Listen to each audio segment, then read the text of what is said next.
In the summer of 1971, the DMZ was a place that never truly slept. Long after the bugle calls faded and the night patrols ended, lights still burned behind the fences of the Joint Army base. Locals said it looked like the sky was caught in a fever, yellow lamps humming through the fog, trucks whispering down the dirt road, engines too quiet to belong to soldiers. Inside those trucks were women who didn't speak. Their faces were hidden behind scarves, their hands pressed against glass that trembled with every turn. The men on guard duty were told not to look too long, not to ask where they came from. It was easier that way. The war had ended, they said, but the business of control had not. The base called it the Morale Maintenance Program, a phrase clean enough to erase what it meant. Every week, new faces appeared in the barracks, lined up in silence, as officers checked papers and whispered codes that sounded like prayers. Each woman was given a number, a metal tag, and a cot behind a curtain. They were fed, clothed, and counted. The logbooks show no emotion, only figures, arrivals, departures, replacements. The entries repeat, like a chant, all accounted for, all compliant. At first glance, it reads like discipline, but read between the lines, and the words begin to ache. Beneath that order lived something unspoken, something that breathed when no one was supposed to. The base doctor remembered the lights too. He said they never went out, not even during power cuts. Someone always made sure of it. The glow poured through the cracks in the wooden walls, casting shadows that moved when no one did. Some soldiers swore they heard laughter at night, faint and wrong, echoing from the women's quarters long after curfew. Others said it wasn't laughter at all, just the sound of memory breaking. In the mornings, the women were sent to the laundry tents, to the kitchens, to the infirmary. They smiled when spoken to, but their eyes looked far away, as if still searching for the road that brought them there. Years later, when the files were declassified, investigators found phrases that didn't belong in military paperwork, words like obedience, cleansing, adjustment. One document mentioned psychological preservation of troops through structured intimacy. Another simply read rotation efficiency, high. The officials who wrote them are gone now. Their signatures faded into history, but the meaning stays. What kind of order demands comfort, to be measured in silence? What kind of flag waves over a place that trades humanity for control? Today, the base stands quiet, its gates rusted shut. Yet at night, locals still say they see the same faint light, flickering through the overgrowth, pulsing softly like a heartbeat that refuses to stop. Maybe it's the wind. Maybe it's memory, or maybe some walls, once they've absorbed enough pain, learn to keep their own kind of watch. They came dressed in pressed uniforms and smiles that looked practiced. The recruiters carried clipboards and stamped papers, moving from village to village like traveling salvation. They promised work, food, safety, a place to sleep where the cold couldn't reach. For families scraping through hunger, those words sounded holy. Mothers signed with trembling hands, fathers nodded in gratitude, and daughters climbed into trucks believing they were stepping toward honor. The men said it was for the country, that every service mattered, even sewing buttons, even cleaning after soldiers. No one noticed that the contracts were written in English. No one dared to ask why the trucks had guards. The road to the base was long, winding through forests where radio signals died. The girls watched the trees blur past, their chatter fading as night fell. Some whispered about the pay they would send home. Others prayed under their breath. When they reached the gate, armed men waited with lists. The guards didn't smile this time. Their names were called out loud, but inside the barracks, those names were taken away. In their place, each was handed a tag stamped with numbers. Numbers didn't speak. Numbers didn't remember. The first night was quiet, except for the sound of locks clicking into place. The air smelled of bleach and metal. In the morning, an officer arrived, tall and calm, explaining that they were now under military protection. He spoke softly, like a teacher, but his eyes scanned the room as if counting possessions. One woman later said she realized then that protection was just another word for ownership. She was number 34. Her friend, number 19, tried to leave that same week. No one ever saw her again. Years later, survivors would recall those days with a kind of disbelief. One woman described how the officers spoke of duty, how they said the army takes care of its own. The words sounded comforting until she understood who its own meant. Not them, never them. The soldiers were the ones cared for, the ones comforted, the ones told that this was order, not sin. Each promise made in the villages was just a thread in a net, one too carefully woven to escape. When investigators reopened the case decades later, they found letters from a recruiter's widow. Her husband, she wrote, had nightmares until the day he died. He would wake sweating, muttering that he'd brought them to their graves, not their jobs. She burned the rest of his papers before anyone could read them. In the villages where the trucks once came, the elders still remember the sound of the engines, the dust rising like smoke behind them. Some say you can hear the echoes on quiet nights, a low hum drifting across the fields, fading before dawn.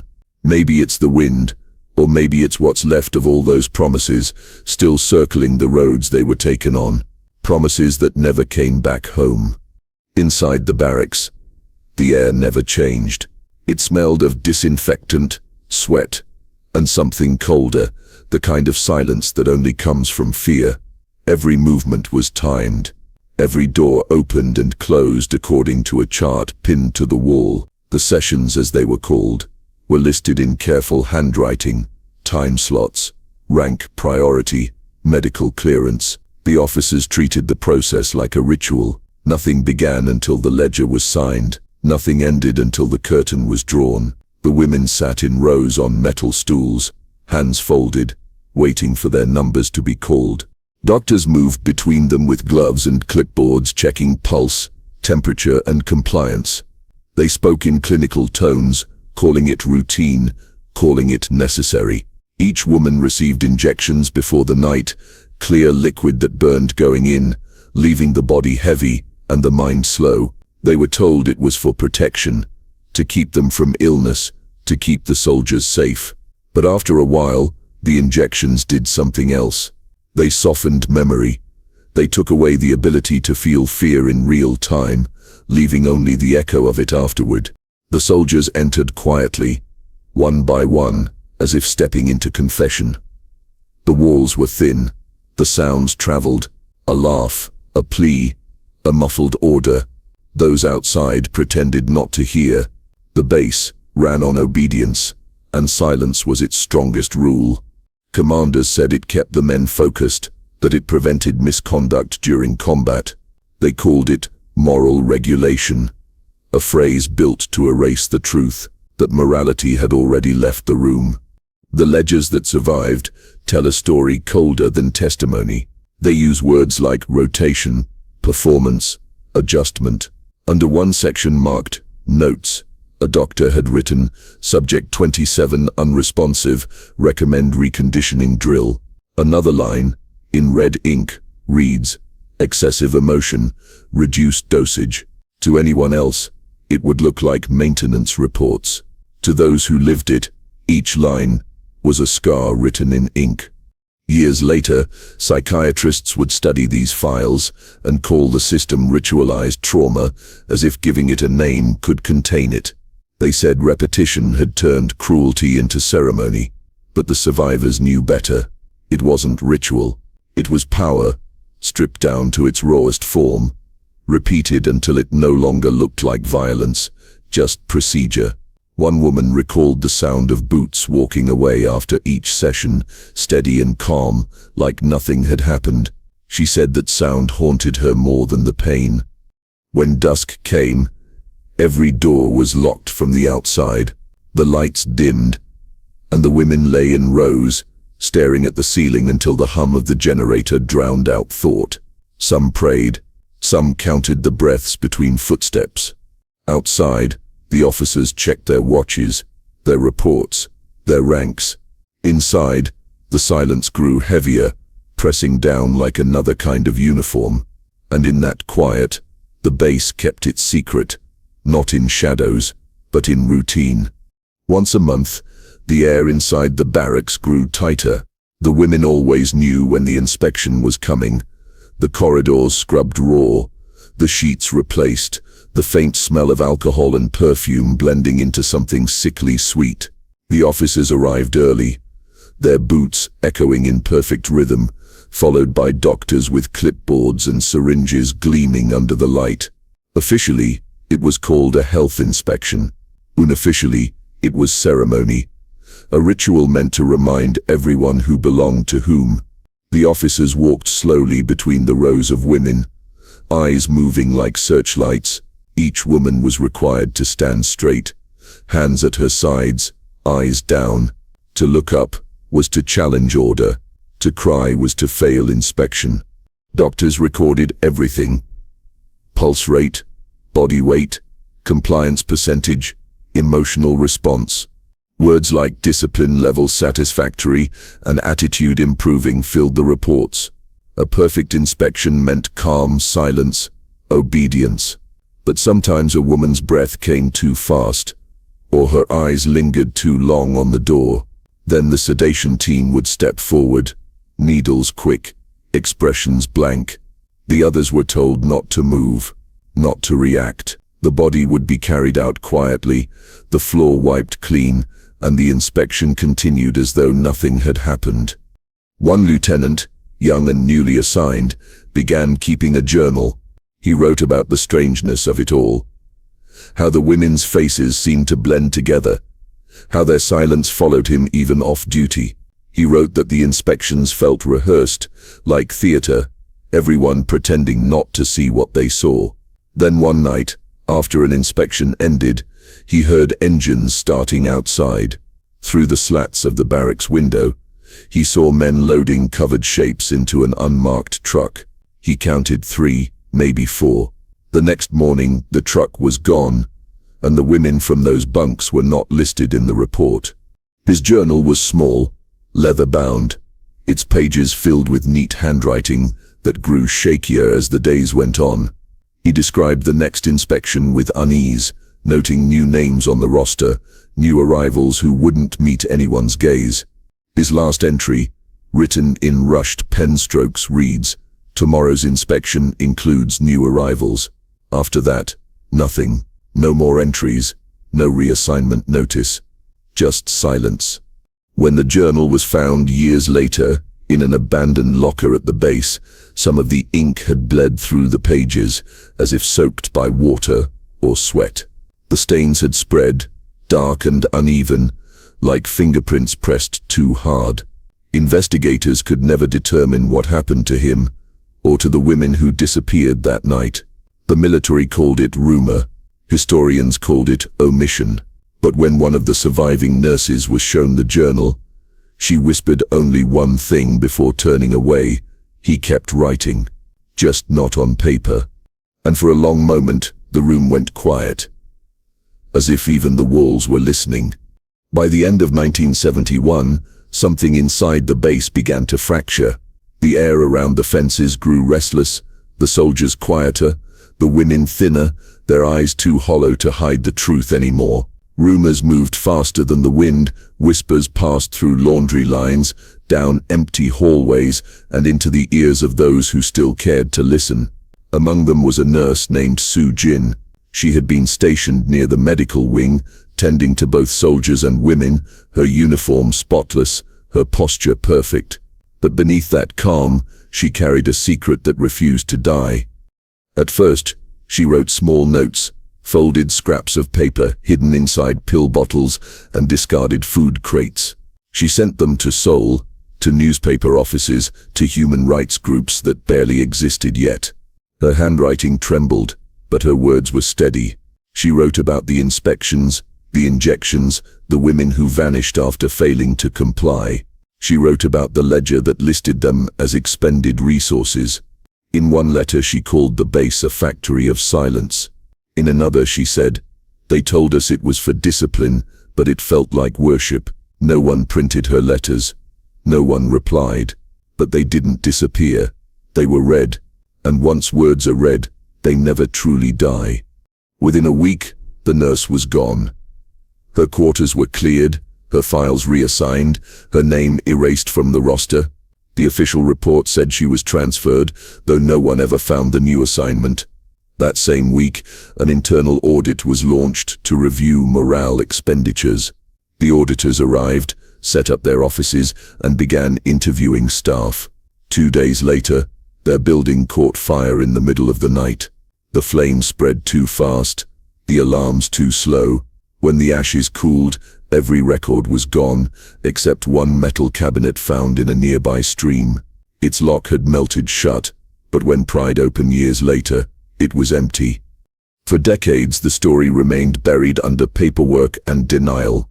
The military dismissed it as rumor, foreign propaganda, or the mistakes of memory. Yet every few years, something small surfaced. A medical tag with numbers scratched off, a ledger page half burned, a photograph showing faces no one could name. Each discovery reopened the wound. Each silence made it deeper. Then, in the late 1990s, a historian researching Cold War archives found fragments of Soo Jin's letters in a university basement. The ink had bled into the paper, but one line was still clear. They said it was for discipline, but it felt like worship. The words struck like lightning through time, igniting what the fire had failed to destroy. Scholars began to question not just what happened, but why it was allowed, how obedience could be turned into faith, and faith into a weapon. Even now, no one knows what became of the nurse. Some believe she escaped, others that she was silenced. But those who study her words say she never truly vanished. Every time someone reads her letters aloud, the silence trembles, as if remembering the sound of a woman who refused to keep it.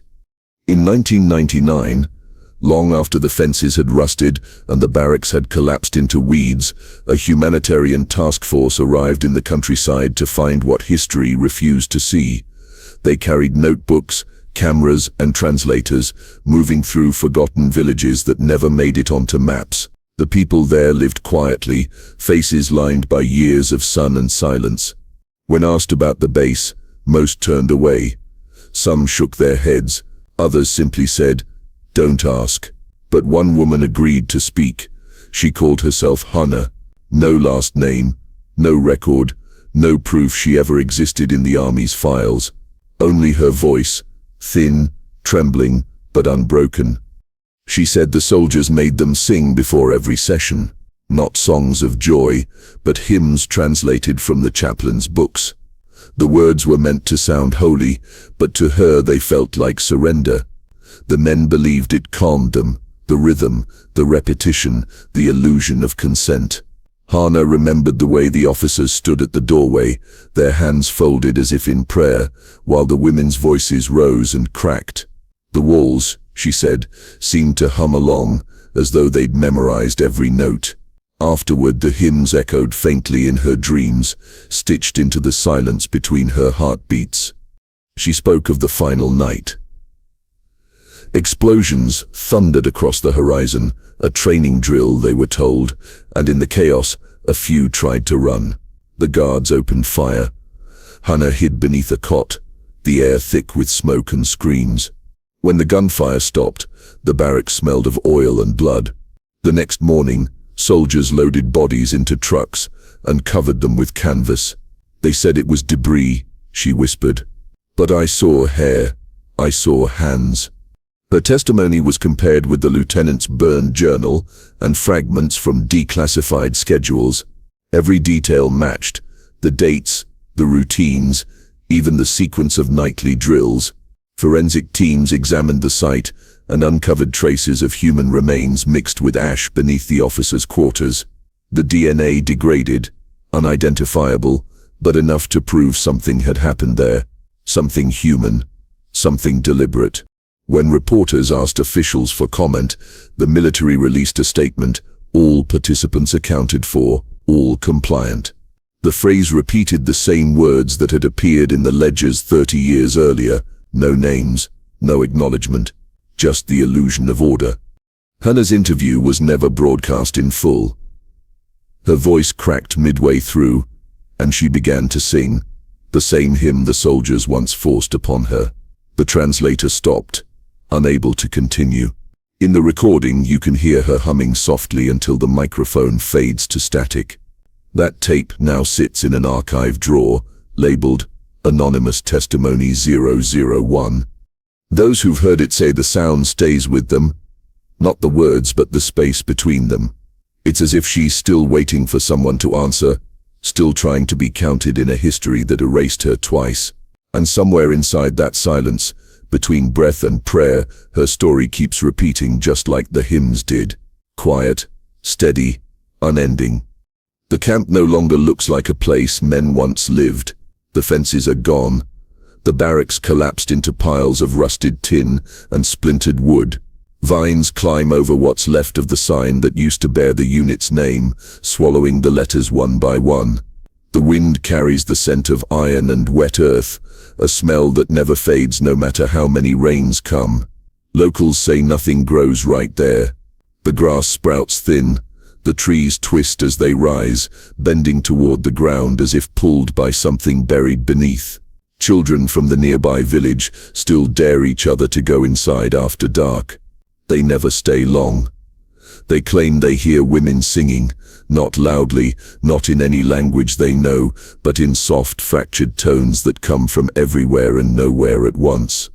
Investigators came once, a small team with ground-penetrating radar and cameras that could see what the eye could not. They walked carefully through the ruins, their boots crunching over old nails and bone-dry leaves. The machines mapped the soil beneath the officers' quarters and found strange depressions, oval shapes, clustered close together, all the same depth, too shallow for bunkers, too even for chance. When the report was filed, the official term was subsurface irregularities. Unofficially, the team called them what they were afraid to write down: graves.